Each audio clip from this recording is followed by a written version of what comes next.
Okay, episode 2, guys, of our podcast. What we're going to talk about is some of the big stories that happened in the CrossFit world this week, and also some more updated information about the Open. So the big story in the CrossFit world this week was Matt Frazier and Rich Froning. There was a little controversy between those two athletes. They had like a bit of a falling out, and it happened when Matt was being interviewed on a podcast. I'll throw a link in the description to the podcast, and someone asked him about his relationship with Rich Froning, and it turns out Matt Frazier hadn't spoken to Rich Froning in about 2.5 years, even though he's been living in Tennessee, and what we all thought was working out at CrossFit Mayhem, Rich Froning's gym, for the past 3 years, but that wasn't the case at all. So I'm going to paraphrase here, but in that interview Matt said basically that moved to Tennessee 3 years ago. After the first 2 or 3 months, Rich Froning just stopped talking to him. And you know, things got really awkward and icy between them, and Matt would be like, "Hey dude, are we cool?" And Rich would be like, "Yeah, we're fine." And that would be it. Pretty cold response, or something to that effect.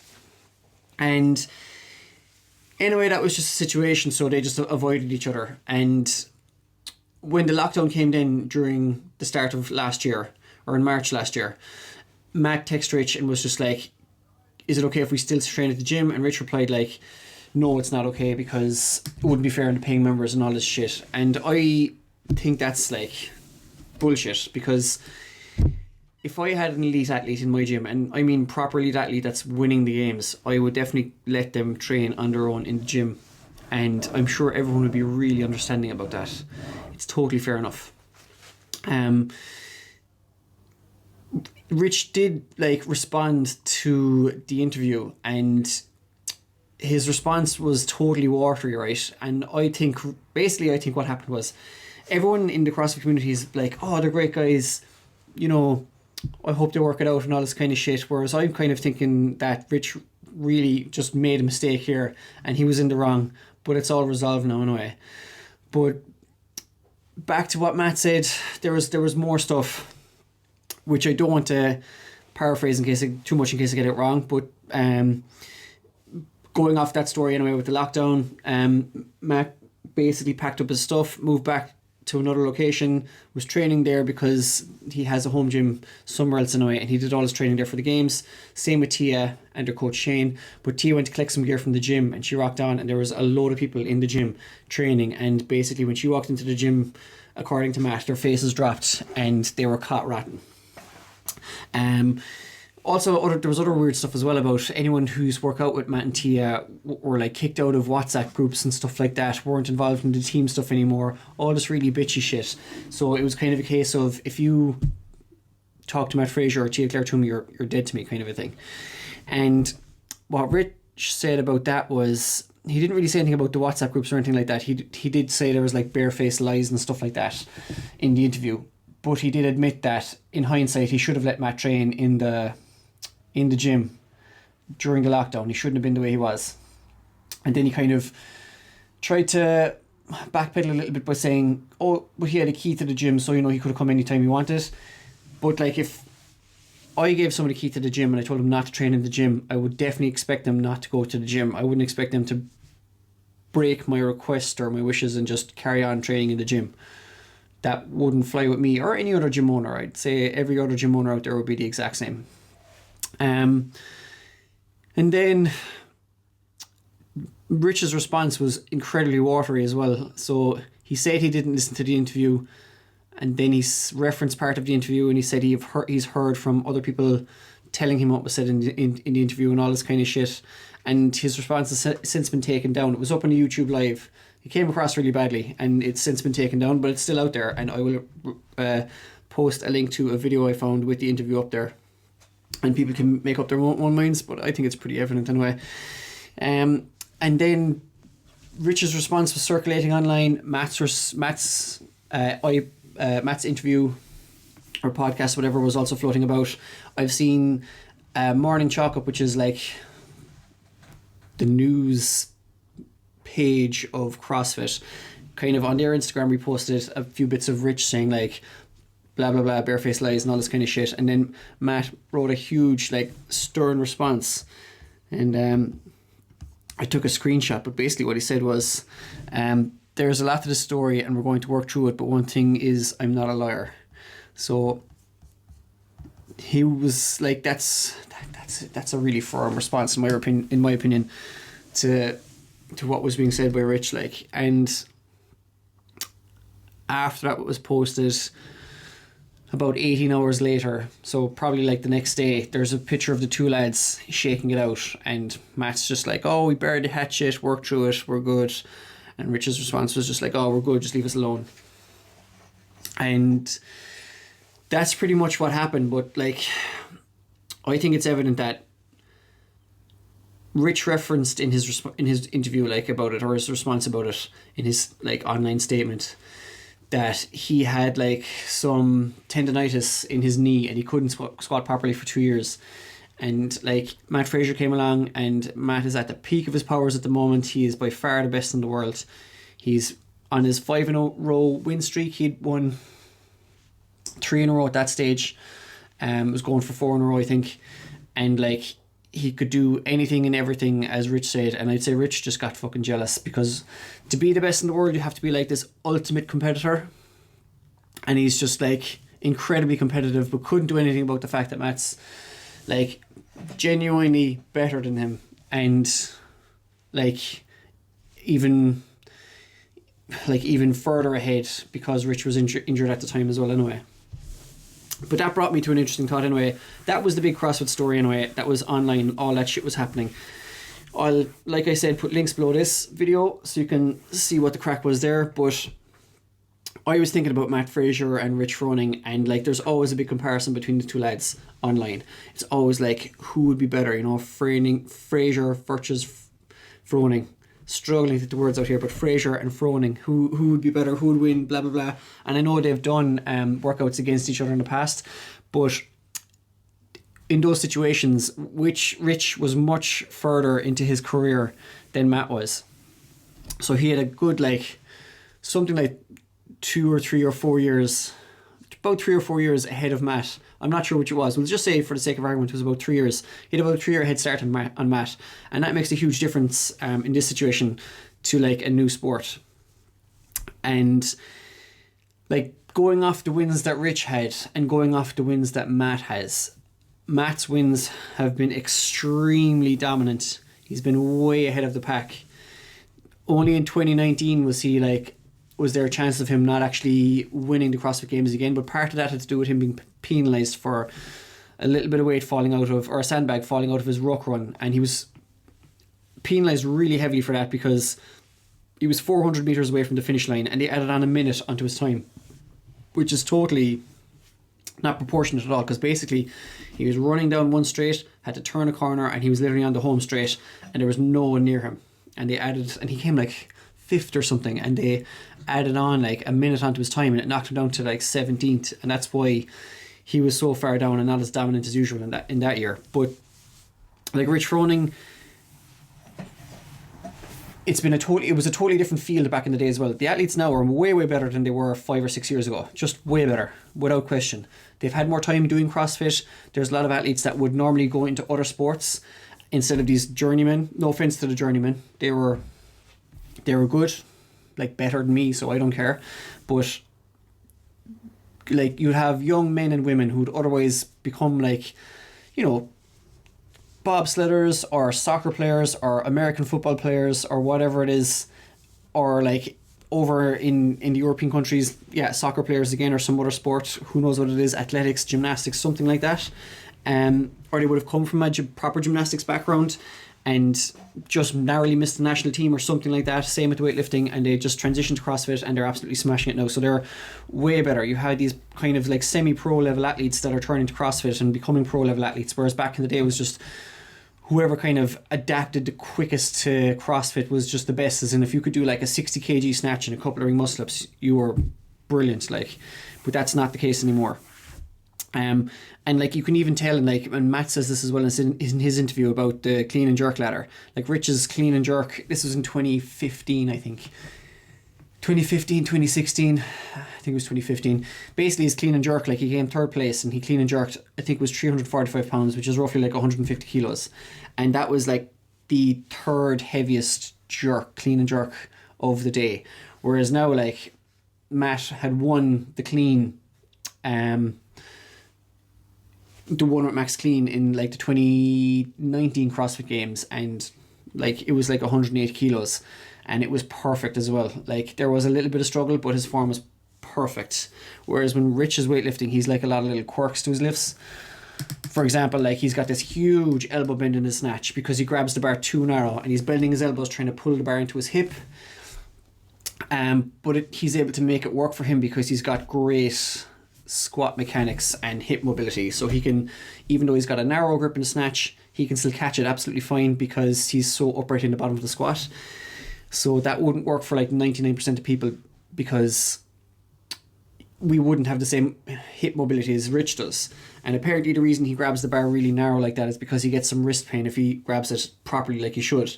Whereas if you watch Matt Frazier lift, like he lifts absolutely perfectly. And there's even like a guy called Zach Tellender who's a weightlifter who does a commentary video on Matt's Olympic lifts, and he said like he's 9 minutes talking about how good his lift is, basically. You know? And that's because Matt came from a weightlifting background as well. And so Matt's got like years of Olympic lifting training behind him, which is just, it makes it much easier for him to concentrate on other things then, like his fitness. So like on running and stuff like that. And he's obviously like a very natural athlete anyway because he'd no problem with gymnastics. He's no holes in his game like that. And Matt's parents are both Olympic athletes. The two of them were figure skaters. And I know figure skating doesn't seem like fucking athletics or something like that, but they still had incredible athletic ability. They still would have trained absolutely full time because they're Olympic athletes. And compared to like the average Joe whose mother might work in an office or father might be a teacher or both parents might be fucking unemployed sitting on their holes all day, and you know there's definitely a huge, and like, well, maybe not huge, but a significant advantage to having both your parents being like athletes like that. There's pedigree there without a shadow of a doubt, and that's something that Rich didn't have, and most of us don't have, and that's another reason why Matt's so dominant as well. He's just basically got onto the best possible start, you know, to be a CrossFitter. Like trying to make the national team in the Olympics, didn't make the national team because part of the reason was he broke his back lifting, and then just, I don't know, managed to focus on CrossFit, found it at the right time, found it at the right age, used his ability, used that genetic advantage, and just boom. So yeah, there's always that argument about who's better, Frazier or Froning, and like Rich Froning has won the games 4 times, came second once. Matt has won the games 5 times, came second twice. And I know Rich has won the games multiple times with the teams, but like the reason he said he was going team is because he couldn't dedicate the same amount of time to what it takes to be like number one as an individual. He said he was adopting a daughter himself and his wife. He couldn't commit the same amount of time to it, and he was going teams basically because it is a bit easier. Now, not taking anything away from the teams, the worst teams athletes are still like in the top 0.0001% of CrossFitters in the world. They're still amazing, still much fitter than me, but it's just a fact. Because otherwise he'd still be like trying to be number one or whatever and all that shit, and so it must be just there staring at him in the face that basically there's someone in his gym better than he is. It must be absolutely killing him because he's been like top dog in CrossFit for so long, for years, and I'd say he just came to the realization himself that he is not as good as this other guy, and that's just bound to happen. I mean, Rich is older as well, not by much, but he is a little bit older than Matt. And as you get older, like, you're just going to have to accept that fucking younger athletes are going to come in and they're going to be fitter than you are now, or whatever the situation is. But that's why they have masters categories. So, like, you know, you don't have to stop training. You don't have to keep, like, if you're in your late 30s, early 40s, or late 40s, or whatever it is, you don't have to pitch yourself against some young guy or girl, some young gun in their 20s, early 20s that are just, like, flying fit like a whippet, not a pick a fat in them or something like that. You know, so that's just part of life, and I just think that's something Froning has to accept. Obviously, I don't know the real story, but I'd say I'm fairly on the money. So that was all that. So as well, okay, moving completely away from that. CrossFit announced that there's going to be 6 different regions for the Open. And basically it's pretty much the continents, except they've thrown Russia in with Asia. So other than that, it's like North America, South America, Africa, Europe, Australia. Or, well, I shouldn't say Australia, it's Oceania, because it's Australia, New Zealand, and a few other territories around there. And they're going to have 10 sanctional events altogether, which is a huge drop down, because they're in 2019 for that season, which actually started in 2018, they had like 15 sanctional events. And then in 2020, for the 2020 season, they had I think they had like 24. They had more sanctional events anyway, and the first one was the Filthy 150 in Dublin in Ireland. So the big question is, are they going to keep the Filthy 150 as one of the sanctional events in Ireland, in Dublin, which would be amazing if they did. And I'd hope so. I would say yes, definitely, if it wasn't for a competition in London called Strength and Depth.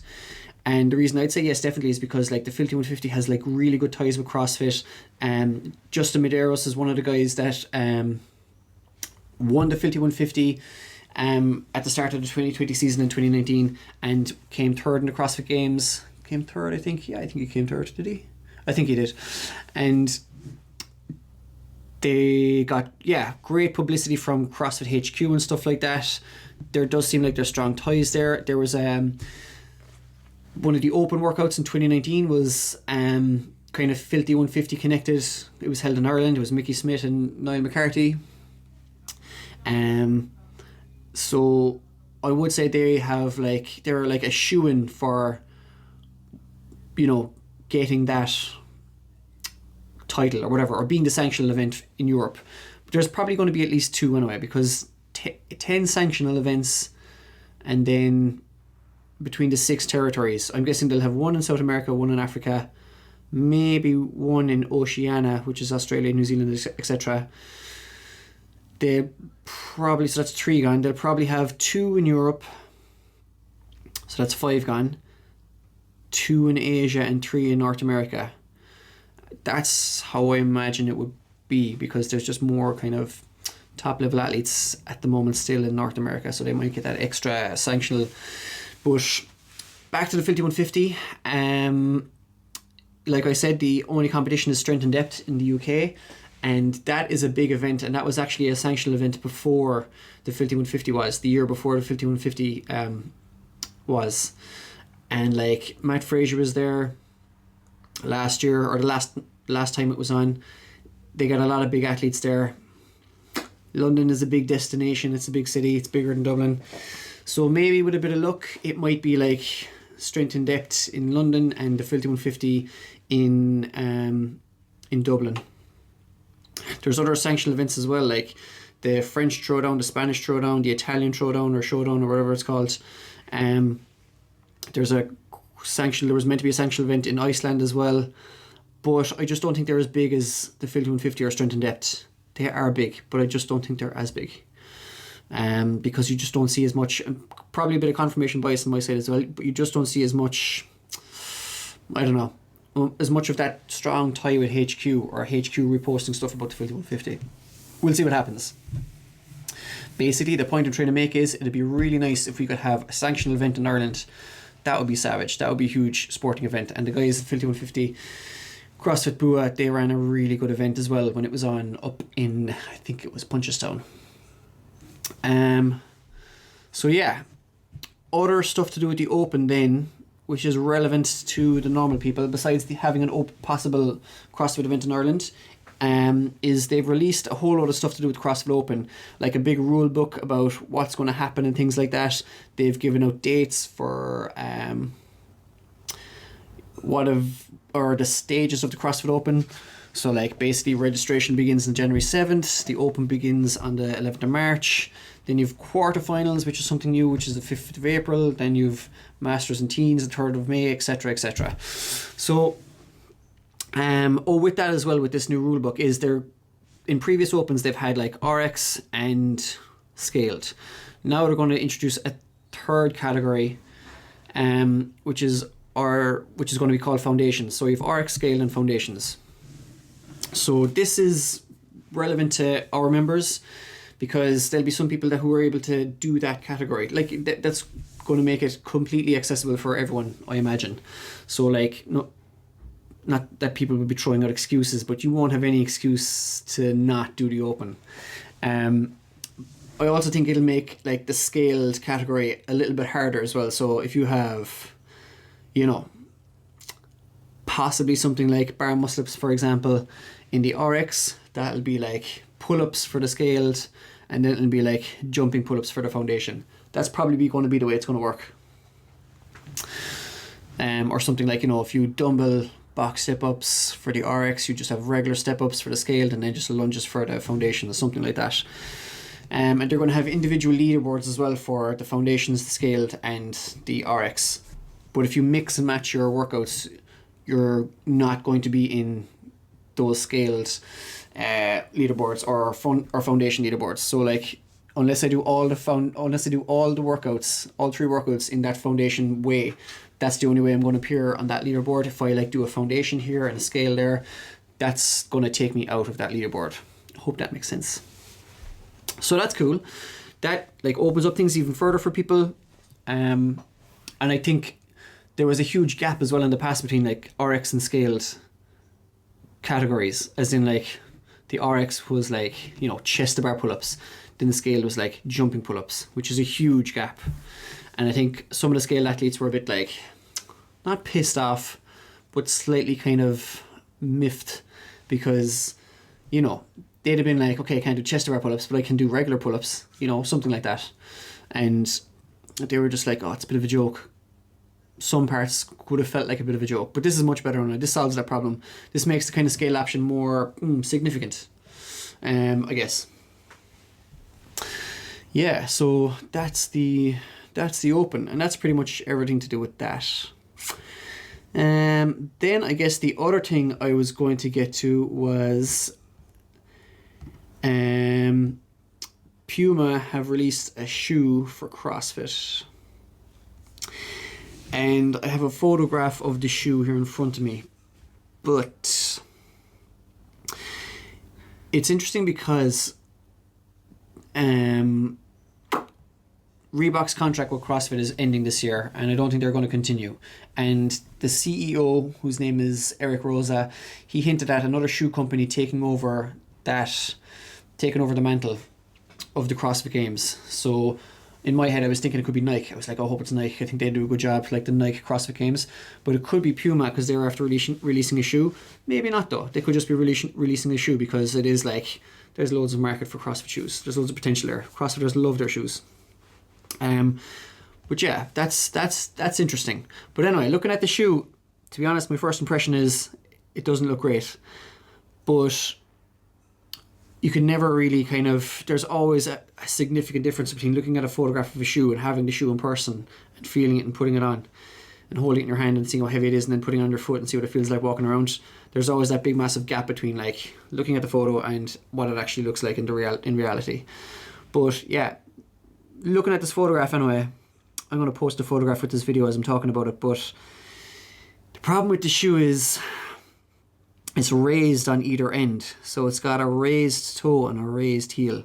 And I don't mean like raised heel as in like raised like a weightlifting shoe. I mean the heel actually comes off the ground.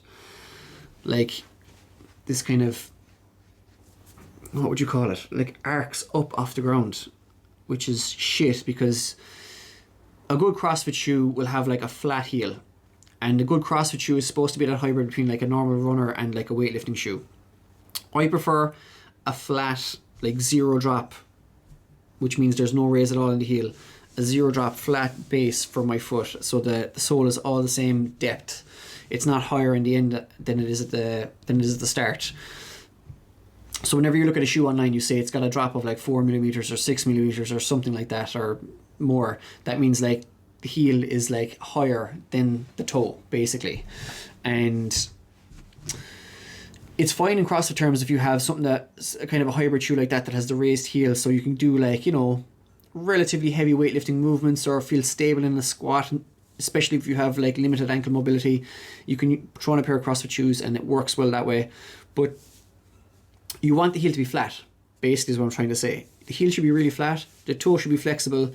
I don't know why the toes always come up off the ground in shoes, because that's not really where your foot is supposed to work. You should be able to dig your toes into the ground. But in fairness, when you do try and do that in a normal pair of CrossFit shoes, there's no resistance there. You can like feel the ground with your foot. So that's not really an issue. It just kind of looks a bit stupid. And I don't know why shoe companies have kind of designed shoes that way. I think it has to do with the look of like the toe box. But anyway, yeah, the front is raised a lot and the heel is raised a lot. So looking at that just looks like instability. It reminds me of those Skechers shoes that were for walkies or whatever they were supposed to call it. And they made that bullshit claim about how they'll tone your ass as you walk, which was fucking horseshit. And that was true. Like, there was a court case over that, and they had to can that whole marketing system the way they were just saying like, oh, you'll get fitter or it'll tone your bum walking in these shoes. It's fucking rubbish. So yeah, raised heel, bad. Raised in the wrong way. And there is only a 4mm drop as well in these shoes, which is good, because the less drop the better in my opinion. But some people like a bit of a raised heel, and that's fine too. But they have like a nice big toe box and they look okay. They kind of look like a version of the Reebok Nanos, sort of. If you were to like blend the Nano and parts of the Nike Metcon together, you'd probably get the shoe. But the heel sticks out so much as well. So basically where your Achilles tendon is, and you have that little kind of bone for your heel, the way that comes out, that sticks out a fucking egregious amount in these shoes. Can't see why that's necessary, because that'll also be really weird as well for handstand push-ups, because you want your heels making contact with the wall for handstand push-ups. So that's a balls. And while we're talking about handstand push-ups, there's that standard, which was in the past, of basically like, you know, that your heel has to go above a certain line or a certain height, and if the heel is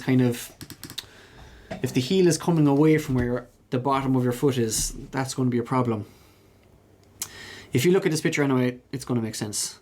Other than that, they look okay. They kind of look okay from the front, but just that heel, fucking hell, can't get over that.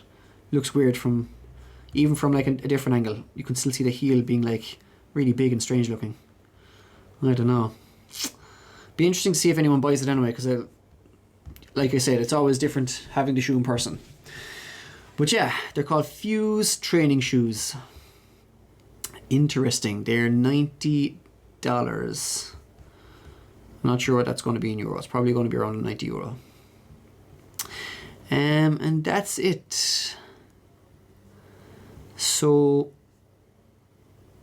don't think there's anything else really there's loads of shit released about the Open, but I don't think any of that's going to interest the vast majority of people. Interest me because I'm like an affiliate owner, and some of these things can affect me and stuff like that, but for the average Joe that comes to CrossFit, I don't think they'll give a shit, so I'm not going to talk about them. So for those of you that were following our programming this week, we did some cool workouts, stuff like 5-minute AMRAP, and then whatever number of rounds you hit in the AMRAP, you try and hit that again, except 4 time. That was brilliant. We're going to be seeing more of that.